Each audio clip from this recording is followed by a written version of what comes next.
সবাইকে স্বাগত দৈনিক উজ্জীবিত বাংলাদেশের নিয়মিত টক শো জানতে চাই জানাতে চাই এবং আজকে আপনাদের সঙ্গে আছি আমি ফয়সাল দিতুমিন এবং আমাদের সঙ্গে আজকে আছেন যিনি অতিথি বেশ পরিচ্ছন্ন রাজনীতিবিদ হিসেবে যার পরিচিতি নারায়ণগঞ্জ জেলা ছাত্রদলের সাবেক সভাপতি মাসুকুল ইসলাম রাজীব। রাজীব ভাই স্বাগত জানাচ্ছি আপনাকে। ধন্যবাদ আপনাকে। মাসুকুল ইসলাম রাজীব, আমরা এখন একটা নতুন বাংলাদেশে নতুন একটা সময় পার করছি, নানান রকম পরিবর্তনের মধ্য দিয়ে যাচ্ছি। রাজনৈতিক দলগুলো সবাই আসলে এখন নতুন বাংলাদেশের চেষ্টা করছে নতুনভাবে জনগণের কাছে যেতে। তো এখন আমরা দেখি যে এখন অনেক কিছু নিয়েই মানুষের নানান রকম দাবি দেওয়া আছে, আন্দোলন আছে, দ্রব্যমূল্য পরিস্থিতি, আইন শৃঙ্খলার অনেক প্রশ্ন আছে। সব কিছু মিলে আপনার যদি সার্বিক এখনকার বাংলাদেশ নিয়ে আপনি মূল্যায়ন করতে বলি কি বলবেন? আপনি যে প্রশ্নটি করলেন যে আমার সার্বিক মূল্যায়নের অবস্থাটা কি, প্রথমেই যেটা হলো স্বস্তিদায়ক। বাংলাদেশের মানুষ, আমরা বিশ্বাস করি অন্তত 85% মানুষ, বাংলাদেশের মানুষ স্বস্তিতে আছে। শুধু একটি বিষয়কে সামনে রেখে, সেটা হলো যে বাংলাদেশের মানুষ বা বাংলাদেশের রাজনীতিতে গণতন্ত্র হত্যাকারী, মানুষের ভোটাধিকার হরণকারী, লুটতরাজকারী এবং ফেসিবাদের যে অপসারণ হয়েছে, সেটাতেই বাংলাদেশের মানুষের স্বস্তির জায়গাটা প্রায় 85%। বাকি যে 15% সেটা হলো এখন মানুষের মনে যে দ্রব্যমূল্যের ঊর্ধ্বগতি বা আইন শৃঙ্খলা পরিস্থিতি বা যাবতীয় যা কিছু আছে, মানুষ ওইটাকে, আমার ব্যক্তিগত মতামত হলো যে মানুষের কাছে এটা এখন খুব গৌণ বিষয় আপাত দৃষ্টিতে। কারণ দীর্ঘ 16-17 বছর বাংলাদেশের রাষ্ট্রীয় যে অবকাঠামো যেভাবে ধ্বংস করে দেওয়া হয়েছে, সেটাকে পুনর্বিন্যাস করে একটি সঠিক পথে আনার জন্য কিছুটা সময়ের প্রয়োজন। সমস্যা আছে, সমস্যা সবসময় ছিল, আছে, থাকবে, কিন্তু সমস্যা উত্তরণের যে বিষয়টা, সেটার জন্য এই অন্তর্বর্তীকালীন সরকারকে কিছুটা সময় দেওয়ার প্রয়োজন, যেটা প্রত্যেকটা রাজনৈতিক দল এবং বাংলাদেশের প্রত্যেকটি নাগরিক সেই বিশ্বাসটা তাদের উপর রেখেছে। এখন যে বিষয়টা সামনে পরিলক্ষিত হচ্ছে যে আমাদের যে চাহিদা, মনের যে চাহিদা, আমরা যেরকম বাংলাদেশকে দেখতে চাই, এই ফেসিবাদ অপসারণের পরে মানুষের মনে যে আশার সঞ্চার ঘটেছে, সেটাকে বাস্তবে রূপান্তরিত করার জন্য যে কাজের প্রয়োজন, সেই কাজ অন্তর্বর্তীকালীন সরকার করার চেষ্টা করছে। এবং আমরা যারা রাজনৈতিক দলের নেতাকর্মী আছি, তাদেরও সর্বাত্মক সহযোগিতা রয়েছে যে বাংলাদেশের পুনর্বিন্যাস বা রাষ্ট্রীয় যে কাঠামো যেই অবক্ষয় ঘটেছে, সেটার থেকে ফিরিয়ে আনতে একটি সঠিক পথে বাংলাদেশকে পরিচালনা করার জন্য যে ধরনের সহযোগিতা করার দরকার, সেটা রাজনৈতিক দল করে যাচ্ছে। যেহেতু এত দীর্ঘদিনের অপশাসন বাংলাদেশে বিরাজমান ছিল, সেটার থেকে উত্তরণের জন্য কিছুটা সময় দিতে হবে। আমরা দেখতে পাচ্ছি যে অনেক কার্যকরী ভূমিকা নেওয়া হচ্ছে। এটা আসলে একটু সময় লাগবে। আমরা বিশ্বাস করি অল্প কিছুদিনের মধ্যে বাংলাদেশের মানুষের এই সামগ্রিক যে সমস্যাগুলি, সেগুলির কিছুটা হলো অবসান ঘটবে। রাইট। একটু এবারে নারায়ণগঞ্জ, আপনার জেলার প্রসঙ্গে আসতে চাই। মানে নারায়ণগঞ্জ হচ্ছে এমন একটা জেলা, সারা বাংলাদেশের কাছে এটার একটা, নারায়ণগঞ্জ শুনলে একটা নেতিবাচক ইমেজ সামনে চলে আসে। ধরুন 7 খুন বলি বা নানান রকম, এখানকার গডফাদার হিসেবে পরিচিত ছিলেন অনেকে, শামীম ওসমানের কথা আমরা বলতে পারি। তো সেইখানে আপনি রাজনীতি করে এসেছেন এবং এটা তো বলাই হয় যে আওয়ামী লীগের সময় প্রতিপক্ষ, বিশেষ করে ধরুন যদি আমি বিএনপির কথা বলি, বা আপনার দলের রাজনীতি করাটা অনেক কঠিন ছিল। কিন্তু অ্যাজ এ রাজনীতিবিদ আপনার কাছে আসলে শুনতে চাই এটা আসলে কতটা কঠিন ছিল? যে আমরা যারা মানে 96 থেকে 2001 সাল পর্যন্ত যারা নারায়ণগঞ্জের রাজনীতিটা আওয়ামী দুঃশাসনের সময় পার করেছে, তাদের কাছে ওই সময়টা ছিল অনেক দুর্বিষহ, অনেক ভয়ঙ্কর। সেই ওই তুলনায় 2008 পরবর্তীতে নারায়ণগঞ্জের রাজনীতিটা ওই অর্থে যারা 96 থেকে 2001-এর যারা রাজনীতিটা করেছে, তাদের কাছে আসলে ওইটা ওই রকম মনে হয় নাই। এর কারণ হলো যেমন আমাকেই 99-এ আমাকে গুলি করা হয়েছিল। যে আপনি যেই মানে গডফাদার বললেন, আমরা আসলে ওনাকে গডফাদার হিসেবে আখ্যায়িত করতে চাই না। উনি আসলে ওই মাপের ওই রকম কেউ ছিলেন না আমার কাছে মনে হয়। কাগজে ভাগ অনেকে বলে, যাই হোক আমরা ওই ধরনের কিছু বলতে চাই না। ওই সময়কে আমাকে গুলি করা হয়েছিল। তো আমরা আসলে এই পরবর্তী সময়েও ধরেন আপনি 8-এর পরেও তো আপনাকে হুমকি ধামকি কারাবরণ করেছে। তো আমরা ওই মৃত্যুর মুখ থেকে ফিরে আসা যারা, তাদের কাছে আসলে এই ভয় বা হুমকি ধামকি আসলে কিছু ছিল না। বিষয়টা হলো যেটা গুরুত্বপূর্ণ সেটা হলো যে আপনি যখন বিরোধী দলের রাজনীতির সাথে সম্পৃক্ত হবেন, এই ধরনের হুমকি ধামকি, অত্যাচার, নির্যাতনের সয়েই আপনার রাজনীতিটা করতে হয়েছে। বাংলাদেশের রাজনীতি কালচারটা অনেকটা এরকমই ছিল। তো যার ফলে আমরা আসলে এগুলি ভয়, ভীতি, হুমকি দামকি এগুলিকে নর্মাল হিসাবে আমরা নিয়েছি জীবনের মানে চলার পথে এই ধরনের বিষয়। সবচেয়ে লক্ষণীয় যে বিষয়টা ছিল, যেটা সবচেয়ে বেশি ভয়ঙ্কর ছিল, সেটা ছিল যে রাষ্ট্রীয় কাঠামোটাকে ধ্বংস করে দেওয়া হয়েছিল।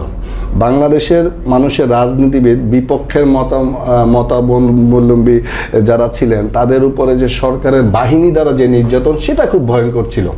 এটা আপনি পুলিশ বাহিনী বলেন, র্যাব বলেন, ডিবি বলেন, বিডিআর বলেন, এদেরকে এমন ন্যাক্কারজনকভাবে ব্যবহার করা হয়েছে যে আপনার নিরাপত্তা বিধান করবে, যে নিরাপত্তা দিবে, সে নিরাপত্তাকে বিধ্বংসীকারী হিসেবে নিজেদেরকে প্রতিষ্ঠিত করেছিল, যেটা বাংলাদেশের রাজনীতিতে তথা নারায়ণগঞ্জে অনেক ভয়ঙ্কর ছিল।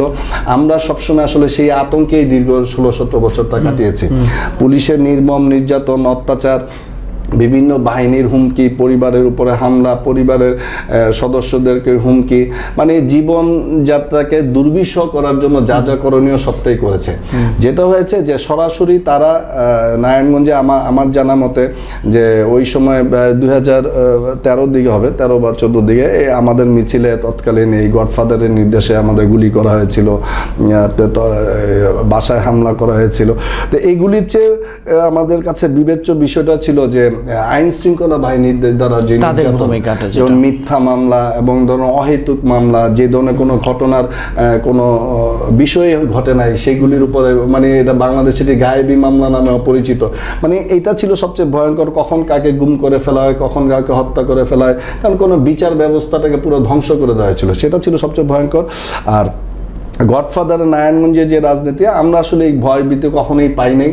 আমরা যেহেতু মুসলমান, আমরা আল্লাহর উপরে বিশ্বাস করে চলেছি যে যত আল্লাহর হুকুম থাকলে, আল্লাহর যদি হুকুম না হয় পৃথিবীর কোনো শক্তি আপনাকে কিছু করতে পারবে না, সেই বিশ্বাসটা আমাদের মধ্যে প্রবল ছিল, যার ফলে এই ধরনের হুমকি দামকে আসলে আমাদের কখনোই কোনো দিন বিচলিত করতে পারে নাই। জি, আমরা এবার একটু আপনার দলের বিষয়ে, আপনার রাজনীতির বিষয়ে যদি নজর দিই। সবশেষ বিএনপির যে সম্মেলন হলো জেলায়, সেখানে আপনি সাধারণ সম্পাদক হিসেবে নির্বাচন করবেন এরকম একটা ব্যাপার ছিল, কিন্তু শেষ মুহূর্তে আপনি সেখান থেকে সরে যান। এটা আসলে আপনার কোনো রাজনৈতিক কৌশল নাকি অন্য কোনো চাপ বা অন্য কিছু ছিল? না, বিষয়টা আসলে চাপ বা কৌশল কোনোটাই কিছু নাই। আমাদের দলের দর্শনটা হলো ব্যক্তির চেয়ে দল বড়। তা আমার ওই মুহূর্তে যে অবস্থাটা আমি ফিল করেছি যে আমাদের দলের হাইকমান্ড বা দলের যারা নীতি নির্ধারক ছিলেন, তাদের একটা পরিকল্পনা ছিল, তৎকালীন যে কমিটিটা ছিল যে ওইটাকে নিয়ে কাজ করার যে একটা পরিকল্পনা ছিল। তা আমার যেখানে প্রার্থিতা ঘোষণা করার পর নারায়ণগঞ্জে পুরা জেলা বিএনপির মধ্যে বা সারা নারায়ণগঞ্জের যত বিএনপি নেতাকর্মীদের মাঝে একটি উচ্ছ্বাস বয়ে গেছে। তো তখন এক পরিস্থিতিতে দেখা গেছে যে এটা দলের একটা বিভক্তির কারণ হয়ে দাঁড়িয়েছে ওই সময়টাতে, যে আমি প্রতিদ্বন্দ্বিতা করলে দেখা যাচ্ছে যে নারায়ণগঞ্জের বিএনপির সমস্ত নেতাকর্মীরা একটা দ্বিধা বিভক্তির মধ্যে জড়িয়ে পড়ছে। তো তখন আমাদের আসলে এই ফেসিবাদের বিরুদ্ধে লড়াইয়ের সময় ধরো ঐক্যবদ্ধ বিএনপিটা খুব বেশি প্রয়োজন ছিল। মানে পুরা বিএনপি, নারায়ণগঞ্জ জেলা বিএনপির প্রত্যেকটি নেতাকর্মী ঐক্যবদ্ধ থাকবে, ঐক্যবদ্ধ রাখার যে প্রচেষ্টা হাইকমান্ড চেয়েছিল, সেটাকে সামনে রেখে ব্যক্তি স্বার্থটাকে উপেক্ষা করে দলীয় স্বার্থটাকে প্রাধান্য দেওয়া হয়েছে। অন্তত আমি সেটা দিয়েছি, কারণ দেখা গেছে যে প্রতিদ্বন্দ্বিতা করতে গেলে রেজাল্ট যেটাই হোক না কেন, মানুষের প্রত্যেকটা নেতাকর্মীর মধ্যে একটা দূরত্ব সৃষ্টির সম্ভাবনা তখন তৈরি হয়েছিল, এবং একে অপরের বিরুদ্ধে মানে যেখানে আমাদের সহনশীল হয়ে সবাই ঐক্যবদ্ধ হয়ে কাজ করার কথা, সেখানে বিভক্তিটা অনেক প্রকট আকার ধারণ করছিল। এটা আমার কাছে প্রতীয়মান হয়েছে, এবং শেষ পর্যন্ত যখন আমি এই জিনিসটা উপলব্ধি করি, যেহেতু আমাদের দলের দর্শনই হলো ব্যক্তির চেয়ে দল বড়, দলের চেয়ে দেশ বড়, অতএব তখন এই দেশের প্রয়োজনে দলকে সুসংগঠিত করা অনেক জরুরি ছিল। যার ফলে আমি তখন এই অবস্থা থেকে আমার নেতাকর্মীদেরকে মানে তাদের সাথে আলাপ আলোচনা করেই তারপরে সিদ্ধান্ত নিয়েছি যে দলকে ঐক্যবদ্ধ রাখতে হলে যদি আমি এখান থেকে ফিরে না আসি, তাহলে আসলে হয়তোবা আমি ভোটে নির্বাচিত হলাম, কিন্তু হলে যে আমাদের যে কাঙ্ক্ষিত লক্ষ্য, এই স্বৈরাচারকে হটানোর যে লক্ষ্য, সেই লক্ষ্যতে ঐক্যবদ্ধ হয়ে কাজ করাটা অনেক ডিফিকাল্ট হয়ে যাবে। তো সেই কারণে সেটাকে আপনি দলকে আসলে বেশি প্রাধান্য দিয়েছেন, কিন্তু একই সাথে আপনার দল দলের, আমি যদি বলি নারায়ণগঞ্জ জেলা বিএনপির শীর্ষ নেতৃত্ব যারা, তাদেরকে নিয়েও নানান রকম প্রশ্ন আছে, আপনার দলের ভেতরেও সমালোচনা আছে। যেমন সাধারণ সম্পাদক গোলাম ফারুক খোকনের বিরুদ্ধে বৈষম্য বিরোধী ওই ছাত্র আন্দোলনের ঘটনায় একজন আসামি, যিনি মামলার বসুন্ধরা গ্রুপের চেয়ারম্যানের সাথে বৈঠকের একটা ছবি বেশ ভাইরাল হয়েছে সোশ্যাল মিডিয়ায়। তো সেই ছবি নিয়েও আলোচনা সমালোচনা চলছে। এইটার ব্যাপারে একটু আপনার মতামত জানতে চাই, ওই বৈঠকটা আসলে কেমন যুক্তি? আসলে আমি এটা যে বৈষম্য বিরোধী ছাত্র আন্দোলনের এই হত্যাকারী যারাই ছিলেন, তারা বর্তমানে বাংলাদেশের সবচেয়ে ঘৃণিত ব্যক্তি হিসেবে চিহ্নিত। অতএব এদের সাথে কোনো রকমের বৈঠক, এটা যেই হোক, যে কেউ যদি করে থাকে, এটা কারোর জন্যই কাম্য না। এটা দেখতে অসুন্দর, শুনতে অসুন্দর। আমি এই ঘটনাটা পুরোপুরি জানি না যে উনি কি কারণে মিটিং হয়েছে কিনা, এটা আমি জানি না। আপনি যেমন ছবি দেখেছেন, আমি ছবি দেখেছি, এর চেয়ে বেশি আমি কিছু জানি না। তবে বিষয়টা হলো নৈতিকতার মানদণ্ডে যদি আপনি চিন্তা করেন, সেটা আমাদের কাছে, অনেকের মতে এটা অনৈতিক হয়েছে। কারণ আপনি দেখেছেন যে এই বৈষম্য বিরোধী ছাত্র আন্দোলনের শেষ হওয়ার কিছুদিন আগে পর্যন্ত তাদের এই সমস্ত ব্যবসায়ী নেতৃবৃন্দের কি ভূমিকা ছিল। তারা একটা ফেসিবাদকে সবসময় সমর্থন দিয়ে গেছে এবং এমন নির্বিচারে মানুষ হত্যার পরেও তারা তাদের পাশে থাকার অঙ্গীকার ব্যক্ত করেছে। তো এই ধরনের ব্যক্তিদের সাথে যদি কেউ পরবর্তীতে যে কোনো বিষয়ে যদি কোনো কিছু এরকম যে ঘটনা আপনি বললেন, এরকম কিছু হয়, এটা মানে শোভনীয় না বিষয়টা এরকম। এবং আমাদের দলের যে অবস্থা, এই অবস্থাটুকু আমরা যতটুকু জানতে পেরেছি, এটা আসলে কেউই ভালোভাবে নেয়নি। এবং আপনি এখন বিএনপি রাজনীতি করছেন, আমরা জানি আপনারা উঠে আসা ছাত্রদল থেকে, এবং ছাত্রদলের সবসময় একটা বলিষ্ঠ ভূমিকা থাকে রাজপথে বা রাজনীতিতে। সেখানে এখনকার ছাত্র দলের সঙ্গে যদি, মানে আপনার ছাত্র দলের সময়ে যদি তুলনা করি, আপনার সময় একটা শক্তিশালী অবস্থান ছিল, কিন্তু এখন কি মনে হয় যে একটা শূন্যতা আছে? আপনার জেলা এবং মহানগর ছাত্র দলের কমিটি নেই অনেকদিন, এটার কারণটা কি? না, আসলে ছাত্র দলটা প্রাণের সংগঠন। এটার সাথে আমাদের জীবনের অনেকগুলো সময় জড়িত ছিলাম, ছাত্র রাজনীতির সাথে। তো এটা আসলে হৃদয়ে রক্তক্ষরণ হয় যখন এটা সম্পর্কে কোনো নেতিবাচক কথা শুনি। কিন্তু আসলে এরকম কিছু না, নেতৃত্বের শূন্যতা নাই।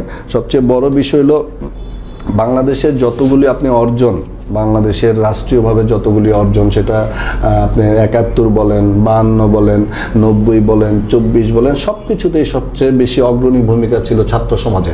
তো সেই ক্ষেত্রে আমরা ওই ছাত্র সংগঠনের একজন কর্মী হিসেবে নিজেকে পরিচয় দিতে পেরে যেমন গর্বিত মনে করি, এবং আমাদের প্রত্যাশাটাও অনেক বেশি যে ছাত্ররাই সব কিছু দুর্যোগ মুহূর্তে সবচেয়ে নিজেকে উৎসর্গ করার যে প্রতিযোগিতা হয় কোনো কিছু কাঙ্ক্ষিত ফল লাভের আশায়, তখন ছাত্রদের ভূমিকাটা সবচেয়ে বেশি থাকে। এটা বাংলাদেশ ইতিহাস সেটাই বলে। তো সেই ক্ষেত্রে ছাত্র দলের নেতাকর্মীও, আপনি এই বৈষম্য বিরোধী ছাত্র আন্দোলনও প্রায় আমাদের দলের প্রায় 450 লোক আত্মত্যাগ করেছেন, শহীদ হয়েছেন। এর মধ্যে ছাত্র দলের নেতাকর্মীর সংখ্যাই অধিকাংশ। তো সেই ক্ষেত্রে ছাত্র রাজনীতির যে গুণগত মানের যে বিষয়টা, সেটা আসলে কিছু ব্যত্যয় ঘটেছে, এটা অস্বীকার করার কোনো উপায় নেই। এটা সমগ্র রাজনীতির কারণেই হয়েছে। কারণ ছাত্র দল বা অন্যান্য ছাত্র সংগঠন, কাউকে আপনি সুনির্দিষ্টভাবে ব্লেম করতে পারবেন না যে এদের কারণেই বিচ্যুতি ঘটেছে। এখানে যারা মূল দল যারা আছে, তাদের অনেক দায়িত্ব রয়েছে। তাদেরকে পূর্ণ বিন্যাস করা, তাদেরকে সঠিক পথে তাদেরকে গাইড করে, তাদেরকে এবং সেক্ষেত্রে কমিটি তো খুব ইম্পর্টেন্ট। না, ছাত্র দলের যে নারায়ণগঞ্জ জেলা এবং মহানগর যেটা বলছেন, এটা কমিটি কিছুদিন আগে ভেঙেছে, এটা একটা চলমান প্রক্রিয়া। নিশ্চয়ই কিছুদিন পরে আবার এটা কমিটি গঠন করা হবে। তো মূল বিষয়টা হলো যে ছাত্র রাজনীতির সাথে যারা সম্পৃক্ত, তাদের আসলে নিজস্ব স্বকীয়তাটাকে ফুটিয়ে তোলার একটা প্রতিযোগিতা তাদের মধ্যে থাকা উচিত। গতানুগতিক যে রাজনীতি, যে বলবে তার মতোই কথা চলতে হবে, ওই ধরনের ট্রেডিশন থেকে তাদের বের হয়ে আসা উচিত। আমরা একেবারে শেষ দিকে চলে এসেছি। আপনার কাছে সব শেষে যে প্রশ্নটি, আসলে আমরা যেটা শুনছি এখন আলোচনা, যে জেলা বিএনপিতেও পরিবর্তন আসতে যাচ্ছে, সভাপতি, সাধারণ সম্পাদক, এবং সেখানে আপনার যে শঙ্কা ছিল শুরুর কথা, যেটা আপনি বললেন যে একটা দ্বিধা বিভক্তি যেন না তৈরি হয়, তো এটা কি মনে হয় যে নতুন পরিবর্তন আসলে আরো চাঙ্গা হবে দল, নাকি এরকম বিভক্তির সংখ্যাও থাকবে? অবশ্যই চাঙ্গা হবে। এই জন্য চাঙ্গা হবে আমাদের নেতা, আপনি ওই আমাদের ওই সম্মেলনের সময় আমাদের ভারপ্রাপ্ত চেয়ারম্যান জনাব তারেক রহমান স্পষ্টই বলেছিলেন যে এটা একটা চলমান প্রক্রিয়া, রাজনৈতিক কমিটি গঠন একটা চলমান প্রক্রিয়া। আজকে উনি আছেন, আগামী দিন অন্যজন আসবেন, এটা একটা স্বাভাবিক প্রক্রিয়া। অতএব এটাকে আমি ওই মুহূর্তে ছিল ফেসিবাদকে হটানো ছিল আমাদের মূল উদ্দেশ্য। Right. ওই জন্য ঐক্যবদ্ধ শক্তিটা আমাদের প্রয়োজন ছিল, যেটার জন্য আমি হয়তো তখন এটাকে স্যাক্রিফাইসই বলা চলে, যে আমি এটা করেছি, যে আমি দলকে সুসংগঠিত করতে চাই। এখন এটা আমি হলেই সুসংগঠিত হবে, না হলে হবে না, বিষয়টা এরকম ছিল না। আমাদের সবারই আন্তরিকতা ছিল যে দলটাকে সুসংগঠিত করার জন্য ওই মুহূর্তে যেটা প্রয়োজন ছিল আমরা সেটা করেছি। এখন বর্তমানে আমাদের এই পুরা এখতিয়ার হলো আমাদের দলের হাইকমান্ড। উনি যদি মনে করেন যে দলের এই মুহূর্তে কমিটির পরিবর্তন করে কিছু করা যায়, তাহলে এটা উনি করবেন। জি জি। আরেকটা বিষয় যেটি জানতে চাইবো, নারায়ণগঞ্জের এখন ধরেন বিভিন্ন থানায় এখনও এই যে বৈষম্য বিরোধী ছাত্র আন্দোলনে নিহতর ঘটনায় মামলা হচ্ছে বা হয়েছে, এবং সেসব মামলায় আমরা দেখেছি অনেক বিএনপি, ছাত্রদল, যুব দলের নেতাকর্মীকে আসামি করা হচ্ছে। এটা কি আসলে দলের ভেতরেই ষড়যন্ত্র নাকি প্রতিহিংসার রাজনীতি? আসলে এটা খুবই দুঃখজনক, এবং মানে এটাকে আসলে কোন ভাষায় বললে এটা সঠিক হবে আমি আসলে বুঝতে পারছি না। কারণ আপনি এটা মানে একজন ছাত্রদল, যুবদল বা বিএনপির নেতাকর্মী দীর্ঘ 16 বছর 17 বছর এই স্বৈরাচার বিরোধী আন্দোলনে জুলুম নির্যাতনের শিকার হওয়ার পর, এই আন্দোলনে সক্রিয় থাকার পর এই বৈষম্য বিরোধী যে সমস্ত হত্যাকাণ্ড ঘটেছে, তাদের আওয়ামী লীগের সাথে এই সমস্ত বিএনপি নেতাকর্মীকে জড়িয়ে যদি মামলা হয়, এটা খুবই দুঃখজনক। আসলে বিষয়টা হচ্ছে কি, যে বললাম না যে আপনি রাতারাতি তো পরিবর্তন সম্ভব না। আমরা আমাদের এই জন্যই বললাম প্রত্যেকটি নেতাকর্মী যারা আছেন সবাইকে তারেক রহমান আমাদের দলের যে ভারপ্রাপ্ত চেয়ারম্যান, ওনার নির্দেশনাটা ফলো করা উচিত। উনি কি চাচ্ছেন, কারণ এই মামলাগুলি যে হচ্ছে, যেমন আমি মানে দ্ব্যর্থহীন ভাষায় বলতে চাই যে আমি দীর্ঘ এই 16 বছর 17 বছর আন্দোলনের আমার প্রায় 70+ মামলা হয়েছে আমার নামে। এতগুলি মামলার সময় আমার মনে হয় না যে আমি কোনো একটা মামলার সক্রিয় কোনো অংশীদার ছিলাম যে কারণে আমার বিরুদ্ধে হয়েছে। মিথ্যা মামলায় নির্যাতনের শিকার হয়েছে। অথবা আমি এটা বিশ্বাস করি মিথ্যা মামলা কত যন্ত্রণাদায়ক একটা ব্যক্তির জন্য এবং তার পরিবারের জন্য। এটা আমার মতো প্রায় লাখো লাখো নেতাকর্মী আছে যারা সেটা ভুক্তভোগী। তা আমরা কখনোই চাইবো না যে বাংলাদেশের কোনো নাগরিকের বিরুদ্ধে যদি এরকম মিথ্যা কিছু হয়, কারণ মিথ্যার যন্ত্রণাটা অনেক ভয়াবহ। মামলার বিষয়টা যেরকম হচ্ছে, দেখা যাচ্ছে যে অনেক মামলার যেগুলি পত্রিকা আসছে আমরা দেখেছি যে অনেক মামলার বাদী যে আসামিকেই চিনে না, তাহলে নিশ্চয়ই কারো না কারো মানে প্ররোচনায় এই ধরনের জিনিস বুঝছে যে এগুলি আসলে অনাকাঙ্ক্ষিত, এবং এগুলি কখনোই সুন্দর কিছু বয়ে আনবে না। যারাই এই ধরনের কর্মকাণ্ডের সাথে নিজেদের সম্পৃক্ত করেছেন, দয়া করে তাদের প্রতি নিবেদন থাকবে এই ধরনের সংস্কৃতির যে রাজনীতি বাংলাদেশে প্রচলিত ছিল সেটা থেকে নিজেদেরকে বের করে আনবেন। কারণ আওয়ামী লীগের এই পতনের থেকে অনেক কিছু শিক্ষার ব্যাপার আছে। কারণ এত দুর্দণ্ড প্রতাপশালী বাংলাদেশের প্রশাসনের সর্বস্তরে দলীয় ক্যাডার নিয়ন্ত্রিত হয়ে বাংলাদেশের রাজনীতি বা বাংলাদেশের সমস্ত কিছু যেভাবে কুক্ষিগত করা রেখেছিল তার পরিণতি কি ভয়াবহ হয়েছে এটা সবার উপলব্ধি করা উচিত। আর বাংলাদেশের মানুষ এই ধরনের রাজনীতিতে আর নিজেদেরকে জড়াইতে চায় না। যারা এই কর্মকাণ্ডের সাথে সম্পৃক্ত থাকবেন তারা মানে ইতিহাসে আস্থা করে নিক্ষিপ্ত হবেন। কারণ এটাই বাংলাদেশের ইতিহাস তাই বলে। কারণ এই গত ফেসিবাদ সরকারের যিনি প্রধান ছিলেন বা যারা নেতৃত্বে ছিলেন, তারা 5 মিনিট 10 মিনিট আগেও বুঝতে পারে না যে এই দেশ থেকে তাদের এইভাবে পালাইতে হবে। সো এই ক্ষেত্রে অনেক বড় কিছু শিকার আছে। দয়া করে এটা বিভিন্ন পত্রিকায় যখন এগুলি দেখি তখন আসলে আবার এমনও দেখা যায় যারা বাদী আছেন তাদেরকে খুঁজেও পাওয়া যায় না, তারা জানেও না। তো জানে না, নিশ্চয়ই এটা কেউ না কেউ এটার সাথে সম্পৃক্ত। যারাই এটা সম্পৃক্ত, আমরা জানি না কে এটা কে বা কারা, যারাই সম্পৃক্ত দয়া করে এই জিনিসগুলি করবে না। এবং এটার জন্য প্রশাসনের যে ব্যবস্থাটা, এটাতে দুইটা এফেক্ট হচ্ছে। একটা হলো যারা ত্যাগী বা যারা দলীয় কর্মী তারা যেমন হতাশ হচ্ছে যে এই ধরনের অপসংস্কৃতির রাজনীতি থেকে আমরা এখনো বের হইতে পারি নাই, এটা যেমন একটা দিক। আরেকটা দিক হলো যে প্রকৃত যারা অপরাধী তারা কিন্তু পার পেয়ে যাচ্ছে। এমন এই ক্ষেত্রে দেখা যায় অনেক প্রকৃত অপরাধীর মামলায় নাম হচ্ছে না, অথচ অনেক নিরপরাধ ব্যক্তি। সেক্ষেত্রে কি মনে করেন যে দল থেকে কিছু করার সুযোগ আছে? দল এখন একটা বিষয় বুঝতে হবে, একটা বিষয় বুঝতে হলে যে বিএনপি তো এখন রাষ্ট্রীয় ক্ষমতায় বিএনপি নাই, এটা অন্তর্বর্তীকালীন সরকার, সমস্ত কিন্তু নিয়ন্ত্রণ তাদের হাতে। বিএনপি যেটা করেছে এই সরকারকে সহযোগিতা করার জন্য যা যা প্রয়োজন সেটা করার বিএনপি সবসময় চেষ্টা করছে। এখন মামলা হচ্ছে, মানে আপনি দলীয় নেতাকর্মী যারা আছে তারা মামলা করলে আপনি একটা জবাবদিহিতার মধ্যে আনতে পারেন যে তুমি কেন এটা করলা বা এটা করলা। এখন দেখছে সিরাজগঞ্জের এক লোক, উনি ভাড়া থাকতো এই জায়গায়, উনি এই অ্যাক্সিডেন্টের শিকার বা পরিস্থিতির শিকার হচ্ছে, উনি মামলা করেছে। তো উনি মামলা করেছে, নামটা বাদীটা সিরাজগঞ্জের এক লোকের, বাদীটা মামলাটা এখানে এই থানায় হয়েছে। দেখেছে নাম লিস্ট দেওয়ার ক্ষেত্রে হয়তো উনি কারো দ্বারা প্ররোচিত হয়ে বিভিন্ন মানুষ, উনি চিনেও না জানেও না, এবং তাকে যখন আপনি ট্রেস করতে যাবেন তাকে খুঁজেও পাওয়া যায় না। এরকম অনেক ঘটনা হচ্ছে। তো এটা দায়িত্ব হলো প্রশাসনের।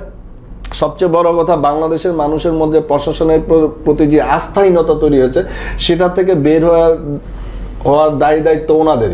অতএব এই ধরনের মামলার ক্ষেত্রে অবশ্যই যাচাই বাছাই করা উচিত এবং ওনাদেরকে যথেষ্ট সতর্কতার সাথে এই বিষয়গুলি উপলব্ধি করা উচিত, কারণ এটা সমাজে এক ধরনের নেতিবাচক প্রভাব তৈরি হচ্ছে যে মানুষ এইগুলি ভালোভাবে নিচ্ছে না।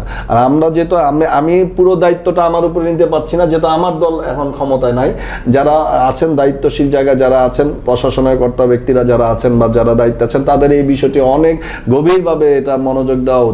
কারণ আমরা দেখেছি যে আওয়ামী লীগ সরকারের মানে সুবিধাভোগী বলেন বা অন্যায় অত্যাচারকারী বলতে যাবো, তাদেরকে কিন্তু আমরা এখন পর্যন্ত এরকম গ্রেফতার হইতে দেখি নাই। গ্রেফতার হচ্ছে এরকম মানুষ যারা ধরেন যে গত 10 বছর আগে থেকে নিষ্ক্রিয় বা তাদের কোনো ভূমিকা নাই বা অন্য কিছু নাই, মানে এইরকম লোকের সংখ্যায় যদি 2-4 জন যাই অ্যারেস্ট হচ্ছে এইরকম। কিন্তু প্রকৃতপক্ষে যারা এই বৈষম্য বিরোধী ছাত্র আন্দোলনে যারা সরাসরি সম্পৃক্ত ছিল, যারা জড়িত ছিল, যাদের বিভিন্ন ভিডিও ফুটেজ আছে, গুলি করতেছে, এই ধরনের লোকের গ্রেফতার হওয়ার সংখ্যাটা খুবই কম।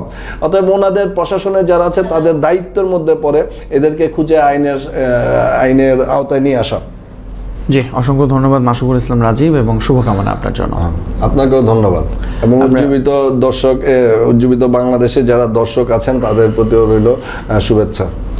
কথা বলছিলেন নারায়ণগঞ্জ জেলা ছাত্র দলের সাবেক সভাপতি এবং একই সঙ্গে সরকারি তোলারাম কলেজ ও বিশ্ববিদ্যালয়ের সাবেক ভিপি মাসুকুল ইসলাম রাজীব। আমরা আজকের মতে দৈনিক উজ্জীবিত বাংলাদেশে জানাতে চাই অনুষ্ঠানটি শেষ করছি। নিশ্চয়ই নতুন পর্বে নতুন কোনো অতিথিকে নিয়ে আবারও হাজির হব। আমি ফয়সাল তিতুমির এখনকার মতো বিদায় নিচ্ছি।